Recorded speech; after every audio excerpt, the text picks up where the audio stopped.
You're listening to Three Things to Know with Stephanie Haney, with experts and insiders on what you need to know in Northeast Ohio. Hello there, everybody. Welcome back to the Three Things to Know podcast. I'm your host, Stephanie Haney. Thanks for being here today. We got some big things to talk about today. You know, there's a lot going on in the world right now.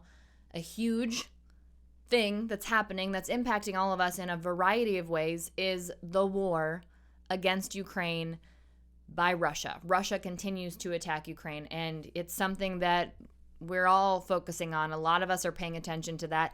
And there's somebody with some pretty significant ties to us here in Northeast Ohio that's doing some big things. So that's what we're going to talk about today. But, let's first catch up on some of the facts of what's going on. Now, we're in the third week of Russia attacking and invading Ukraine, and a lot has happened. More than 8.8 million people have fled Ukraine. These are refugees. These are refugees that need help, and it's impacting us here in the U.S. too. And I'm not just talking about gas prices, and I know that's a major factor for a lot of American families.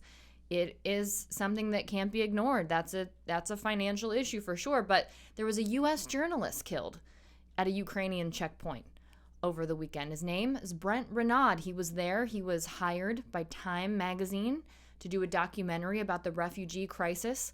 As I said, more than 2.8 million people have left Ukraine. Those people have to go somewhere. Those people are leaving everything behind, and they need help. And so some people are wondering, what can I do? How can I help? What can I do if I don't have feet on the ground in Ukraine? And so somebody who was wondering that has decided to take matters into his own hands. If you are a Cleveland Browns fan, you might be familiar with Paul Brown.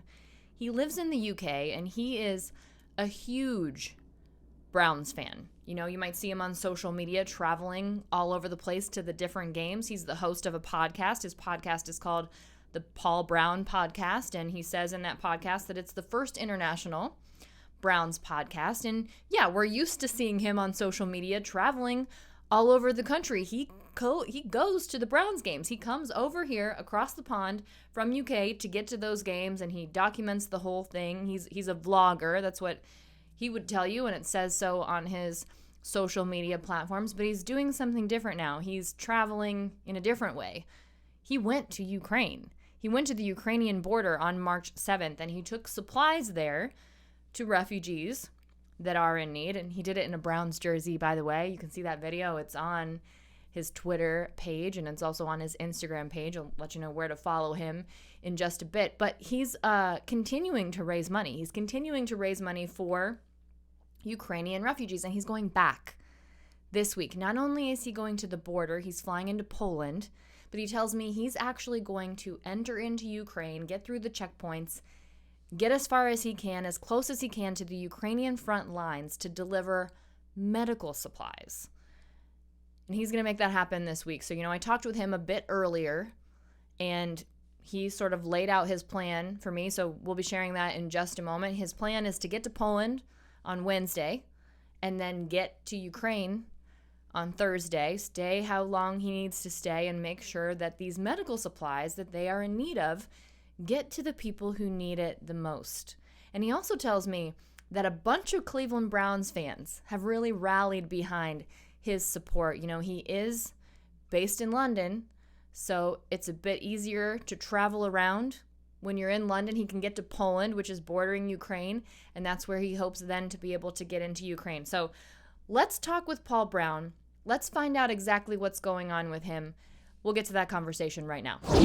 Paul, great to see you. Sorry it's under these circumstances. Thanks for joining us here on the Three Things to Know podcast.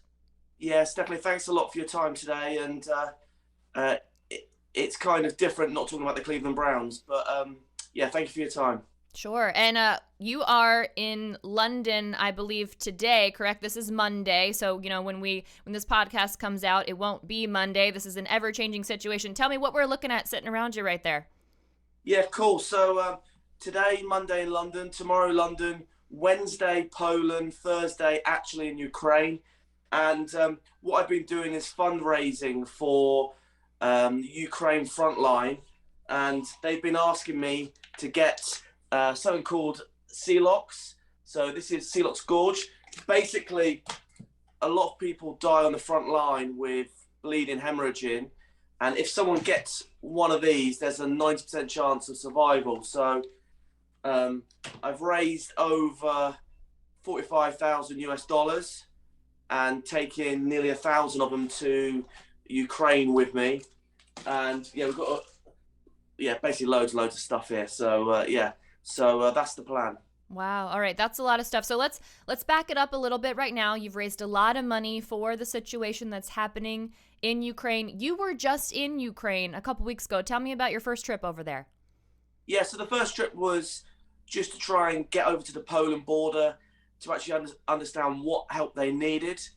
A lot of people buying clothes, they're just being burnt because the guys have clothes. The biggest issue is definitely medical supplies. Saw it with my own eyes, came back home, and then started fundraising for this. So all my focus for the last couple of weeks has just been fundraising, and now logistically need to get it into Ukraine and give it to the medics on the front line. Okay. And you're working with someone in partnership on this. There's someone that you're doing a fundraiser with. Tell me about that person, how you connected. Yeah, sure. So it's another English guy. He's actually out in Poland living. He told me about the problem with the refugees. I don't know if you hear about this, but Poland are accepting 100,000 people every single day coming across that border. So that's like Brown Stadium, Cav Stadium. Imagine that in Cleveland, just every single day coming through. And Poland are doing a great job, probably not getting enough press for what they're doing. But there's obviously, once they're in Poland, then these people need to be housed. So one of my charities was to raise money for these refugees, for the kids, as soon as they get into a hostel or a camp, that there's actually toys for the kids to play with. And then the second part of the charity, which is, as you can see, raising money and buying supplies. And actually buying the supplies is not been easy. Stocks have run out around the world. So half the job is actually trying to find suppliers who've got the stock willing to send to me. And then you are going to, you said you're going to Poland on Wednesday. You're planning on going into Ukraine on Thursday and getting to those front lines. I can't imagine that would be easy. What's your plan to do that and get these things delivered to the people that need it? Yeah, so I've been speaking to the medics on the front line. I've got a lovely certificate from the Defense Department in the Ukraine government. So they're all on side. So hopefully every checkpoint I'll be able to go through. There is a chance that I may only go up to Lviv, give the stuff there, because maybe it is just too dangerous to go all the way to the front line. I've got a bulletproof vest, I've got a helmet, and to be honest, it's quite serious now that it's a couple of days away, and I'm not gonna lie, I am a little bit nervous about it. I was going to say, I can't imagine, not only, logistically not easy, definitely dangerous. You say you do have a bulletproof vest. That's a good thing. Are you scared at all for your personal safety to try and make this happen? Yeah, to be honest, I'm not celebrating or excited about it. I've redone my will. I've spoken to my family, said goodbyes to family, so, it's been a bit of a traumatic ordeal, but the flip is you got to think about the positives of helping people. And some of the stories that I've seen from the medics that haven't made the news, I've got videos of orphans lost their parents and being on a plane to the UK. Won't be in the press, but I'm seeing that and I'm like, I can't do nothing. There's only one of me, and let's see what I can do to help that small bit. Sure. Do you have any personal connection to Ukraine that's particularly moving you to put in all this effort and go this extra mile? Yeah, my business partner's Ukraine. So he's obviously, his family is still in Ukraine. I'm doing this to support him. He's not helping, but he's got issues of his, he's having sleepless nights, knowing that his parents, bombs are landing around his parents' house. So we speak every day about work, but I'm trying not to disturb him too much because he's just got so much worry and anxiety at the moment.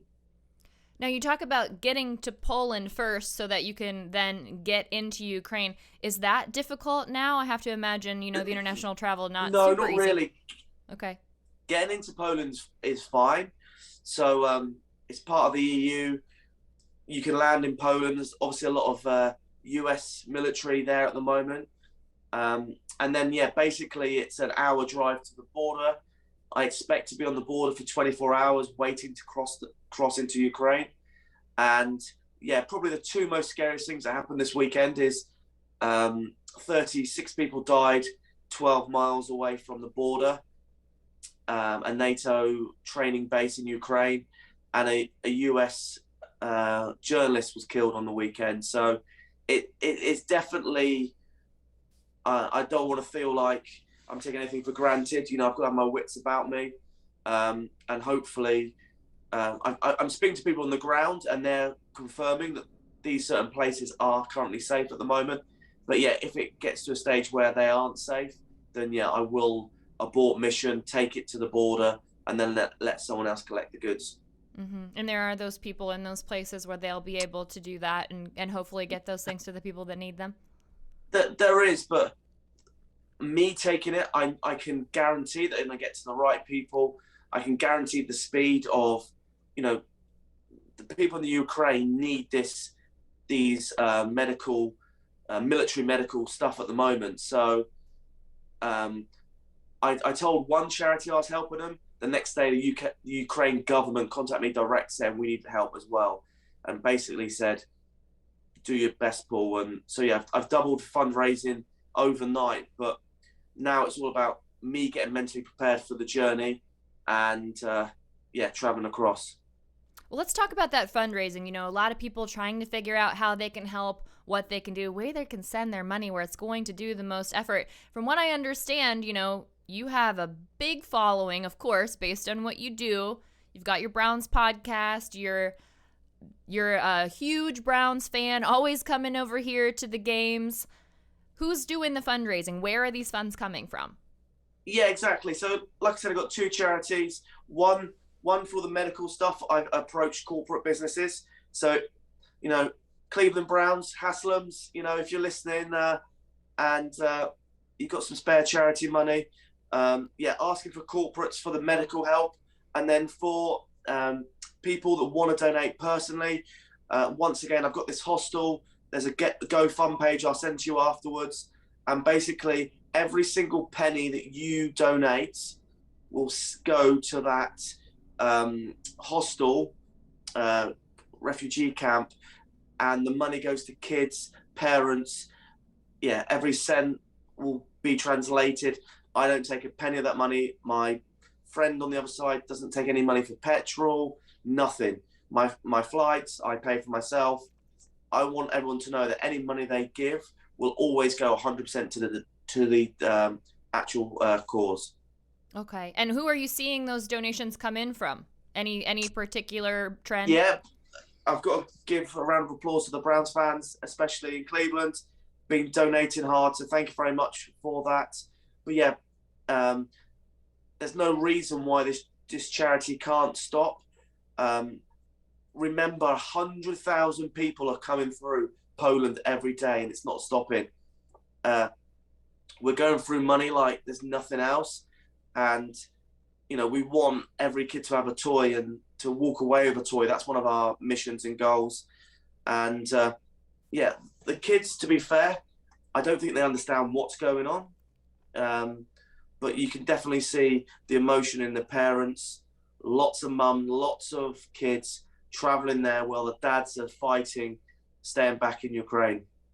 All right. Well, Paul, we've got that information for that particular GoFundMe. That'll be linked in the show notes here. That'll be linked on WKYC.com. Huge shout out to the Browns fans. I know I saw your list of donors. I recognized some names on there. So great to see the people of Cleveland stepping up. If you're looking for something to do, you can check that out. Thank you for what you're doing.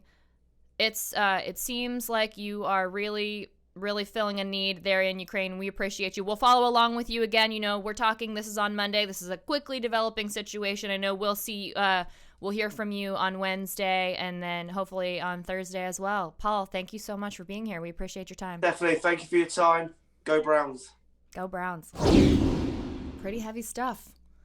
There is heavy stuff happening in the world right now, and Paul Brown has taken it upon himself. You know, he's got that tie with his business partner to Ukraine, and then seeing what's happening with these almost 3 million refugees, he's making some choices, and he has, you know, as he said, he's nervous about it, but he's gonna do it.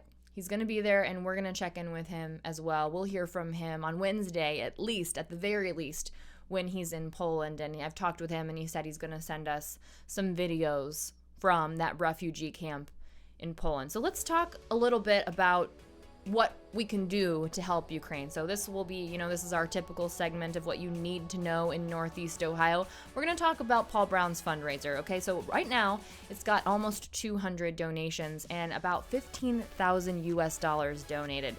That GoFundMe page, it's actually organized by Julian Klinger. That's his friend that he mentioned that is actually on the ground in Poland. And the title of that GoFundMe page, if you're interested, is Help Me, help these innocent Ukrainian refugees. I'll also have it linked on WKYC.com and in the show notes on the podcast platforms and in the YouTube page, so you'll be able to find that if you want to. But I took a look at that donation list. A lot of those donors, Paul Brown tells me, and I saw for myself, are Cleveland Browns fans. One of them in particular happens to be a friend of mine. I saw a name that I recognized, a pretty distinct name, and I reached out to him. I said, hey, is this you? Did you donate to this cause? Can you tell me a little bit more about it? He's a Northeast Ohio native. We went to Ohio University together. Now he's living and working in Washington, D.C. Big Browns fan. He told me, he said, yeah, it's been hard to figure out the best way to help Ukraine. And when he saw someone that he knew via Twitter getting involved, he said that made it easy. So that was an easy choice for him to participate in that fundraiser. So if you are so inclined, you can check that out. You can also find it linked in Paul Brown's Instagram page. And if you're looking for something more local to do, there are organizations here in Northeast Ohio. We've covered this on WKYC.com. There are ways that you can go out and do something tangible versus sending a donation into a GoFundMe or something like that. We have an article on WKYC.com for local places that are taking donations, whether those are donations of money or they're contributing portions of proceeds to send over to Ukraine. So the headline of that article is, which restaurants and organizations in Northeast Ohio are taking donations for Ukraine? So if you want to Google search that, it'll pop up for you. Which restaurants and organizations in Northeast Ohio are taking donations for Ukraine? Of course, I will also have it linked on WKYC.com in the YouTube information and in the show notes for this particular podcast. So you can find that there. And, we do typically tell you who someone that might be good to follow on social media is. So we'll share Paul Brown's social media handles for you today. You can find him on Twitter at PaulBrown_UK. You can find him on Instagram at PaulBrown_UK. Same handle, both on Twitter and Instagram. He's documenting what he's doing. You know, he mentioned that he's got that, background. He mentioned to me he has a background in journalism and he has a video company as well. So he's documenting these things. You can find it. Again, as I said, we'll have video from him at least when he's in Poland. So we're wishing Paul the best of luck, safety. Thank you very much for what you're doing over there, Paul. Incredible that those corporate donors have come around and donated so much money in order to get those necessary supplies to the Ukrainian people. We're really wishing him the best of luck and hoping for, safe passage for everyone as this continues. Again, we're in week 3 of Russia's attacks on Ukraine, and pretty incredible to see people really stepping up, especially somebody with such a strong tie to Cleveland who's not even from here. He's over in the UK, but many of you know him. If you're a big Browns fan, you might be familiar with Paul Brown. Again, he's always on social media, going to all those games. He's got that podcast. I was a guest on his podcast. We had a nice time talking about the Browns earlier this year. So hopefully we'll get to do that again. Hopefully the next time we talk to Paul Brown, it is under much different circumstances. Thank you all for being here on the 3 Things to Know podcast with me this week. If you are so inclined, Share this podcast with your friends so that we can connect with more people here in Northeast Ohio. Let people know what's going on over there. Let people know what Paul Brown is doing and the impacts that he's trying to make over there in Ukraine to support our Ukrainian friends. Thanks, guys. I'll see you back next time. Thanks for listening to Three Things to Know with Stephanie Haney from WKYC Studios. Subscribe now to stay in the know.